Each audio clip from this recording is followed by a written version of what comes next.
Selamat sore, Shalom. Bapak Ibu sehat?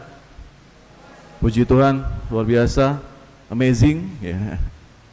Ya, Bapak Ibu Saudara yang dikasihi oleh Tuhan Yesus Kristus, pada sore hari ini bacaan kita terambil dari kitab Ibrani. Ya.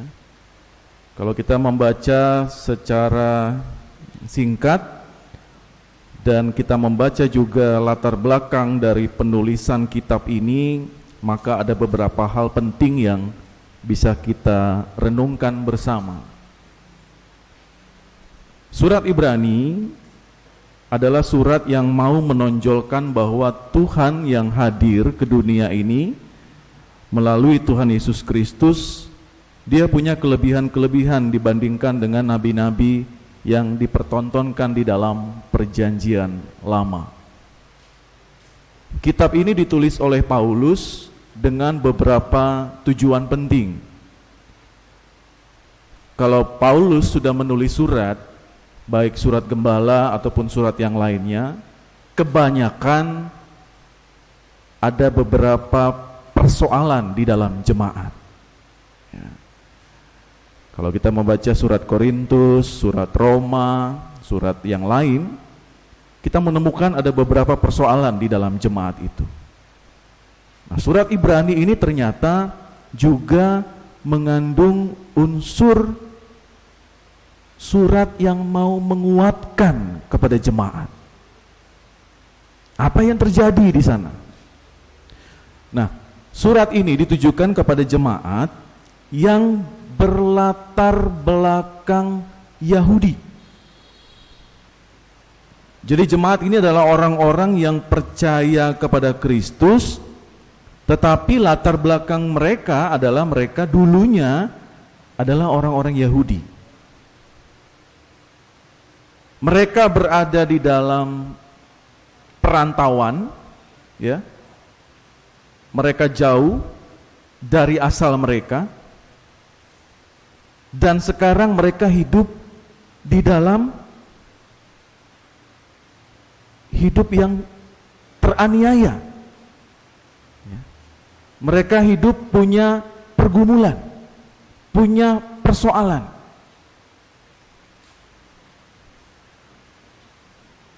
Sehingga membuat mereka merasa bahwa ternyata ikut Kristus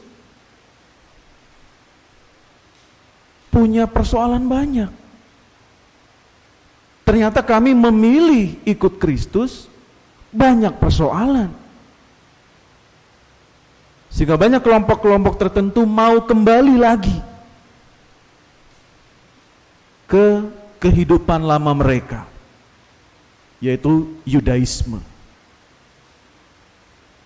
Mereka berpikiran bahwa hidup di dalam pimpinan nabi-nabi di zaman Perjanjian Lama sepertinya lebih nyaman, lebih enak. Mereka mungkin punya sejarah yang sangat baik bersama dengan Abraham, punya cerita bersama dengan Nuh, ya, Henok, nabi-nabi di Perjanjian Lama. Tiba-tiba saat ini mereka percaya kepada Kristus, ternyata mereka teraniaya, mereka hidup punya banyak masalah. Sehingga keluarlah surat ini, surat yang mau menguatkan jemaat, bahwa di tengah-tengah persoalan yang ada, jangan sekali-kali meninggalkan Kristus. Di bacaan kita tadi di ayat yang ketiga, di situ dikatakan ada kata penting di situ. Ia adalah cahaya kemuliaan Allah. Kalau orang-orang berada di dalam kehidupan yang susah, bergumul, berat, dia seperti hidup di dalam kegelapan.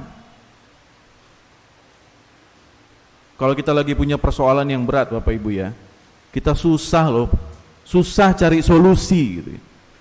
Bikin begini salah, bikin macam ni mentok, tidak tahu lagi nak ngape. Ya.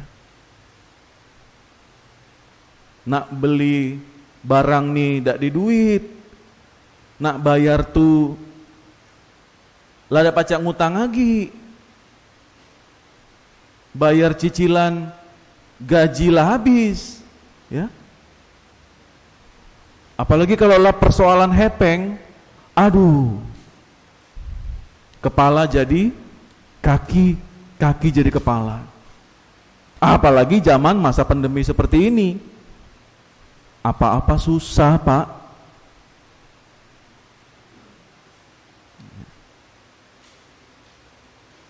Ayat 3 ini mau mengatakan juga kepada kita, mari datang kepada Tuhan. Kita orang-orang yang percaya yang saat ini berada di dalam persoalan-persoalan hidup, baik kesehatan, baik ekonomi, mungkin juga pendidikan. Penulis Ibrani mau mengatakan kepada kita, mari tetap datang kepada Kristus, kenali Dia. Serahkan hidupmu kepada Tuhan. Bapak Ibu, kalau kita menyerahkan hidup kita itu sepenuhnya hanya kepada dunia ini, yang kita temui itu banyak kekecewaan. Kita mengandalkan si A, ternyata dia mengecewakan kita. Tidak bisa diandalkan. Kita punya banyak uang, Tuhan bisa ambil kapan saja. Tidak bersisa malah, minus. Pada saat kita berada di dalam kondisi-kondisi seperti itu, kita sebagai orang yang beriman kepada Tuhan, mau bikin apa? Pada saat kita tergeletak sakit, tidak bisa bikin apa-apa, apalagi kita pencari nafkah di dalam keluarga. Apa yang kita bisa lakukan? Kehilangan iman, kehilangan pengharapan, selesai hidup kita. Kalau Bapak Ibu nonton YouTube atau baca buku, orang-orang yang sukses di dalam kehidupan, tidak hanya perusahaan, tidak hanya orang-orang yang terkenal, presiden atau pemilik-pemilik perusahaan. Ada banyak kesaksian, ribuan. Tapi satu yang kita bisa ambil kesimpulan, jangan pernah mengandalkan kekuatanmu sendiri. Habis kita. Tapi andalkan Tuhan dalam kehidupanmu. Kesaksian Barack Obama, Presiden Amerika yang berkulit hitam. Orang paling sibuk di muka bumi ini. Dia cuma bilang apa? Saya butuh waktu bersama dengan Tuhan. Setiap saya memulai kehidupan saya setiap hari. Dia Presiden Amerika, Bapak Ibu Saudara. Dia bisa bikin apa saja di dunia ini. Tapi kesaksian dia adalah, saya memulai hidup saya di pagi hari dengan kekuatan daripada Tuhan. Nah, seberapa banyak kita yang percaya kepada Tuhan, lalu kita diuji keimanan kita di dalam pergumulan dan persoalan kehidupan, kita berkata kepada Tuhan, Tuhan, saya nggak sanggup kalau saya mengandalkan diri saya sendiri. Jadi saya mau serahkan persoalan ini kepada Tuhan. Tunjukkan apa yang harus saya lakukan. Beda Bapak Ibu cara persepsi, cara pandang kita. Kalau kita ketemu masalah, lalu kita bilang, oh ya nanti gampang, bisa itu, gampang persoalan kayak gitu. Tinggal bikin A, B, C. Kepintaran kita, kehebatan kita. Tapi begitu Tuhan bilang, habis semua rencanamu. Beda. Gak bisa lagi berpikir mau bikin apa.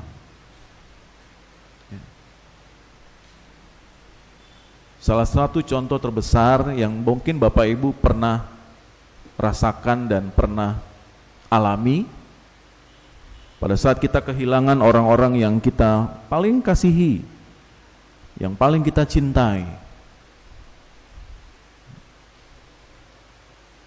Mereka pergi di dalam kematian. Don't know what to do, gak ngerti mau bikin apa. Kalau ada SOP-nya enak, ya. Tanggal sekian si A akan meninggal. Jadilah tahu kan, berarti tanggal tuh sorenya bikin ibadah. Oh, enak kan? Cari pendeta, siapkan makan. 6 bulan kemudian, oh harus begini, enak. Ada catatannya.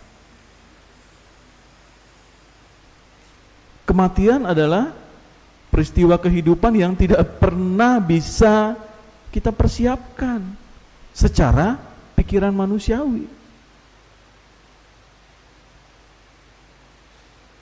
Tetapi dengan keimanan kita, pada saat kita bertemu dengan peristiwa itu, kita hanya mau berkata, Tuhanlah kekuatanku, gunung batu keselamatanku. Aku tahu bahwa dia sudah pergi kembali ke sang pemilik kehidupan. Itu yang kita punya Bapak Ibu Saudara. Sehingga kita dikuatkan melewati proses kedukaan itu. Nah, sekarang kita masing-masing punya persoalan yang berbeda-beda. Punya pergumulan yang berbeda-beda. Ada yang mengalami persoalan kesehatan, ada yang mengalami persoalan ekonomi, ada yang mengalami persoalan hubungan dengan suami, istri, dan anak-anak, bahkan orang tua.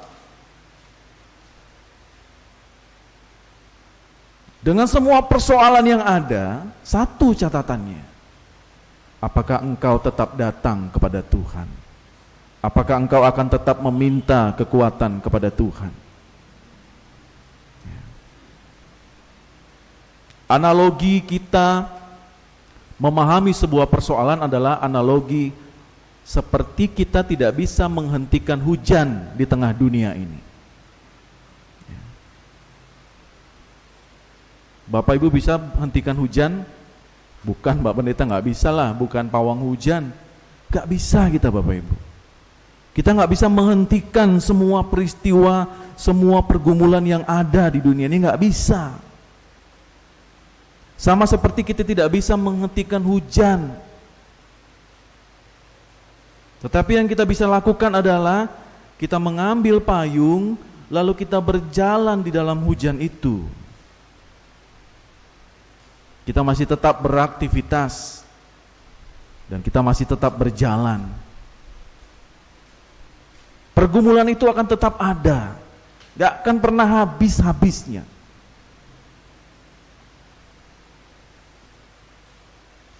Tapi sebagai orang-orang yang percaya kepada Tuhan, yang mau mengenal Tuhan sedemikian rupa, jalani hidupmu bersama dengan Tuhan, maka engkau akan bertumbuh di dalam imanmu kepada Tuhan. Engkau akan merasakan hikmat daripada Tuhan, damai sejahtera daripada Tuhan, dan itulah yang akan menguatkanmu di dalam setiap peristiwa kehidupan yang Bapak Ibu sedang alami pada saat ini.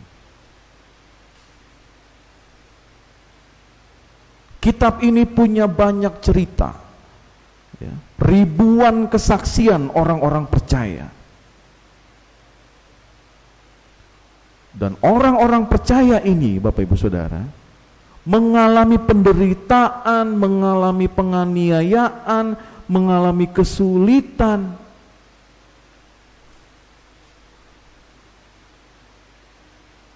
Dan mereka berjalan bersama dengan Tuhan. Sehingga kitab ini punya banyak cerita yang mau menguatkan kita, orang-orang percaya.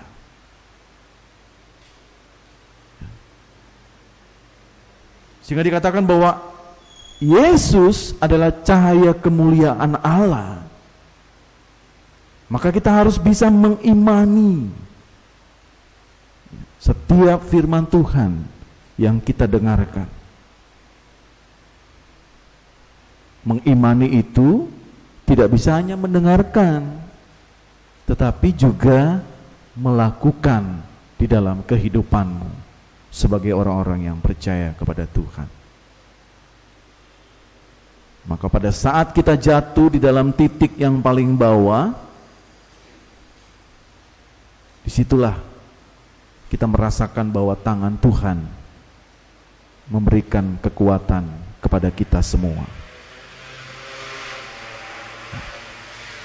Bapak Ibu Saudara yang Tuhan Yesus kasihi, kesimpulan kita pada sore hari ini, kita melihat bahwa penulis surat Ibrani mau mengajak kita semua pada saat kita berada dalam pergumulan, dalam penderitaan, kesulitan-kesulitan yang lain, maka sekali lagi semakinlah dekat kepada Tuhan, kenalilah Tuhan, ya, ambil waktumu bersama dengan Tuhan.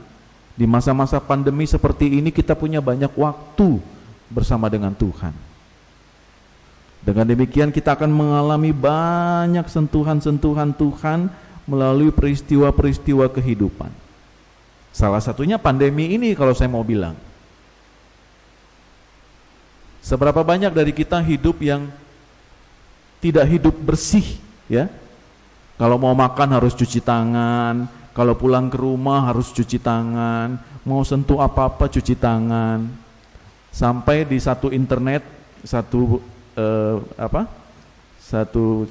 artikel, saking seringnya cuci tangan, contekan waktu SD kelihatan. Saking seringnya gitu ya. Oh, ini catatan belanja waktu itu. Saking seringnya. Seberapa sering juga kita mengucap syukur untuk udara yang bersih sebelum masa pandemi? Nggak ada. Tetapi sekarang kita merindukan udara yang sangat bersih itu. Nggak lagi pakai begini.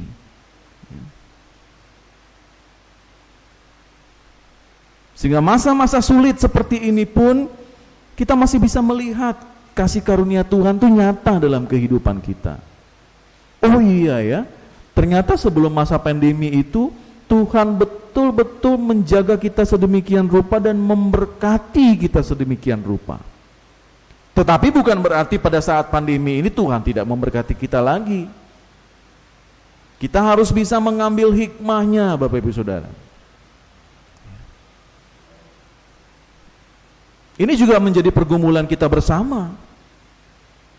Bahkan seluruh dunia, bukan hanya GPIB Maranatha. Kepedulian kita selama ini tidak ada. Masa bodoh aja untuk orang-orang di luar sana. Oh, nggak kenal kok. Nggak bisa.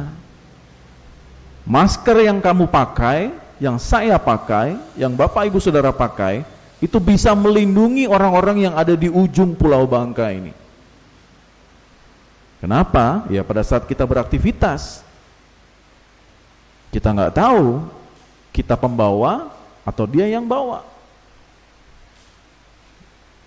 Tapi karena kita tidak pernah mau mentaati protokol kesehatan, kita bisa merugikan orang lain. Orang lain bisa merugikan kita sendiri. Hikmahnya apa?